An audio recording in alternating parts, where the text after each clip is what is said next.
The National Alliance for Mental Illness is on the forefront of mental health issues impacting Miami-Dade and Monroe counties. Today, President and CEO of NAMI Miami-Dade, Susan Holtzman, is here to share how her organization is helping the community, recognizing the signs and providing suicide awareness and prevention trainings. Thank you for being here, Susan. I love what NAMI Miami does here in our community. But first and foremost, for those who don't know, can you talk to me about the mission that NAMI Miami does? Absolutely. What we do is provide education, support, and advocacy for people living with mental health conditions and their loved ones.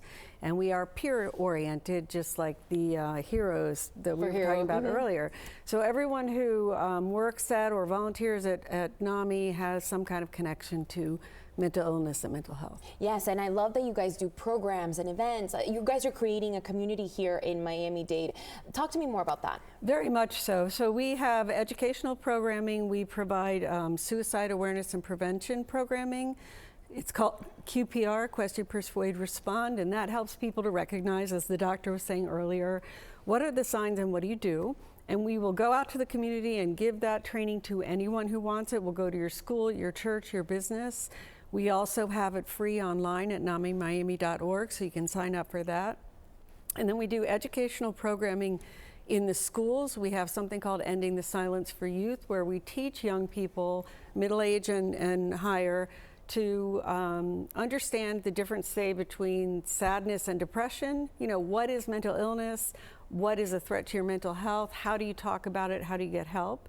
And then we also offer that for families and for staff, so that we give the youth the language to speak about their own needs, and then their families, their teachers, their coaches, the language to communicate with them, so that everyone can have a more open conversation about mental health. Yeah, and you're seeing a lot of an increase of mental health. Why is that? And why are people not going to each other to talk about mental health?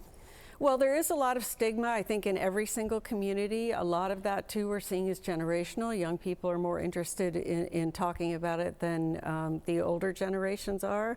I think until you get like me, where I'm like, okay, now I'll just talk about anything because I've seen a lot.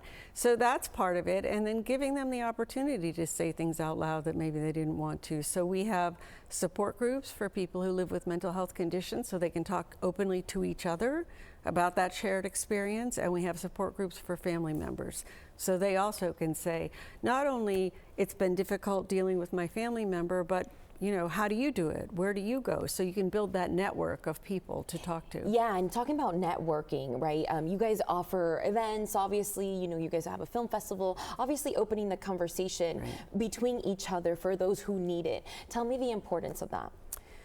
Well, just being able to talk about it in any different setting. So the film festival we have coming up is a short film festival. We did an international call for submissions. We received almost 100 submissions. We're going to be showing, I think, 9 short films dealing, mostly they were about anxiety, so that's a little indicator. That's kind of the topic right now. We have one that deals with suicide, both the generational impact and the cultural impact. A couple of them are comedies and animated. So it's sort of addressing the issue in a different setting, in a more comfortable setting, a more social setting. Susan, thank you so much for what your organization does, and thank you for being here on South Florida Live. Thank you. Thank you so much.